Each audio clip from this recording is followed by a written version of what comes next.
তো চলো বন্ধুরা, আমি আজ অনেক দিন পরে ফিরলাম ভিডিওতে। কারণ আমি শরীরটা ভালো ছিল না, একটু বাড়িতে প্রবলেম, এইসবের কারণে আমি ভিডিও করাটা একটু মানে বন্ধ করে দিয়েছিলাম। তো ফের ভাবলাম কি হবে, তো করি। তারপর আমি আবার শুরু করে দিলাম। তো আমি এখন দুপুরবেলা একটু ছাদে এসে গেছি। তো জামা কাপড়গুলো সব শুকিয়ে গেছে মনে হচ্ছে, এই প্যান্টগুলো একটু শুকোয়নি, তো আর একবার উল্টে দিই।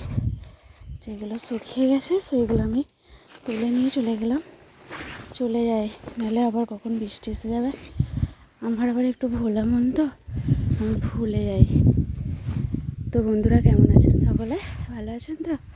আজকের আকাশটা একটু খুব সুন্দর, কারণ আজকে বৃষ্টিটা আর হয়নি, তাই যত জামা কাপড় সব আজকে কেচেছি। তো ঠিক আছে।